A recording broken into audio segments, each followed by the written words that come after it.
নির্বাচনী হলফনামায় দেশি সম্পদের পাশাপাশি বিদেশি সম্পদের হিসাব বিবরণীও জমা দিতে হবে বলে জানিয়েছেন দুদক চেয়ারম্যান ডক্টর আব্দুল মোমেন। রোববার সকালে দুদক সিলেট বিভাগীয় কার্যালয়ের ভিত্তিপ্রস্তর উদ্বোধনকালে সাংবাদিকদের প্রশ্নের জবাবে তিনি এই কথা বলেন। দুদক চেয়ারম্যান বলেন, তারা সম্পদের বিবরণী চাচ্ছেন, বিদেশি সম্পদের হিসাব না দিলে তা অন্যায় হবে। পাশাপাশি অনুপার্জিত সম্পদ যাদের থাকবে তাদের বিরুদ্ধেও দুদক ব্যবস্থা গ্রহণ করবে বলেও জানান তিনি। এ সময় তিনি দুদকের নানা সীমাবদ্ধতার কথা তুলে ধরে বলেন, 2008 সালে শেখ হাসিনার কৃষি সম্পত্তি ছিল 5.21 একর, তবে তারা অনুসন্ধান করে পায় 29 একর। সে সময় দুদক সেইটি তদন্ত করলেও ব্যবস্থা নেওয়া হয়নি। একদম সোজাসুজি কথা আমার, আপনারা যদি অসৎ লোক নির্বাচন করেন আপনাদের কপালে সেরকমই ঘটবে। কাজে আপনারা শুরু থেকেই সৎ আগে দেখে দেবেন কোন লোকটা সৎ, কে কোন দল করে সেটা খুব বড় ব্যাপার না। আপনি সৎ মানুষকে নির্বাচন করবেন, যিনি ঘুষ খান না, যিনি চাঁদাবাজির সাথে জড়িত নন, সেরকম লোক আপনারা বেছে নেবেন।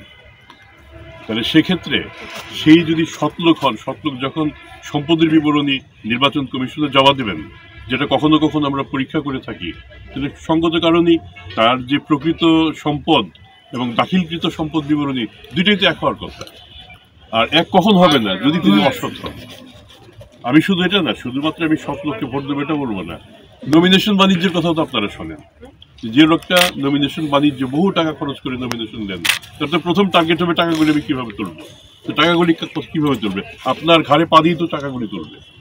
কাজেই এটা একদম স্পষ্টভাবে এই পূর্ণভূমিতে আপনারা ঘোষণা করেন যেখানে আমরা দুর্নীতিগ্রস্ত নির্বাচন হতে দেবো না। আমি শুধু একটা উদাহরণ দিই, 2008 সালে নির্বাচনে আমাদের সাবেক প্রধানমন্ত্রী যিনি দেশ ছেড়ে পালিয়ে গেছেন, তিনি যে সম্পদ বিবরণী দাখিল করেন তাতে শুধু একটা উদাহরণ দেই, তাতে কৃষি সম্পত্তির পরিমাণ তিনি সেখানে দেখিয়েছেন 5.21 একর।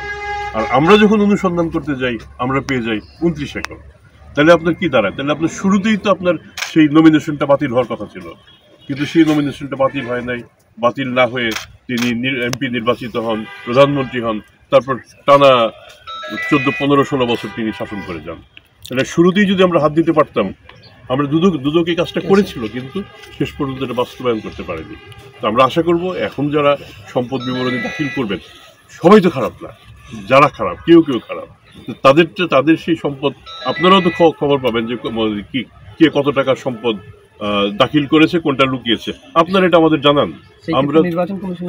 আমরা দ্রুত নির্বাচন কমিশনকে বলবো যে আমরা এটা পাচ্ছি, আপনারা তাড়াতাড়ি অ্যাকশন দেন। তারপর যদি নির্বাচন কমিশন না নেয় তো সেটার জন্য তো আপনারা আছেনই, হুইসেল ব্লোয়ার কি জন্য? আমি সিলেট না, সারা বাংলাদেশের প্রেক্ষাপটে বলি। প্রথমত আপনার সম্পদ বাংলাদেশে থাকুক, ইংল্যান্ডে থাকুক, আমেরিকাতে থাকুক, আপনার সম্পদ, আমরা তো সম্পদ বিবরণী চাচ্ছি। আমরা তো বাংলাদেশের সম্পদ কতটুকু সে কথা বলা হচ্ছে না। এমনকি আপনি যখন ট্যাক্স রিটার্ন জমা দেবেন সেখানেও আপনাকে বলতে হবে যে আপনার বৈদেশিক উৎস থেকে কত আয়, সেটা আপনার বলতে হবে। আপনি যদি না করেন তাহলে আপনি অন্যায় কাজ করছেন। কাজে অন্যায়কারীকে আপনারা গ্রহণ করবেন কিনা সেটা আপনাদের ব্যাপার। আপনি যে নামটা উচ্চারণ করলেন, তিনি আমার ধারণা অন্তত 20-25টা মামলার আসামি এবং দুদকের একটা মামলার আসামি। তো কাজে দুদকের মামলার আসামি হতে পারে এরকম লোককে যদি আপনারা গ্রহণ করেন তাহলে আপনাদের একই রকম পরিণতি হবে। একদম আমরা খুব জোর দিয়ে বলি, আমরা যোগদান করি গত বছর ডিসেম্বরের 10-11 তারিখ থেকে শুরু করে 11 তারিখ।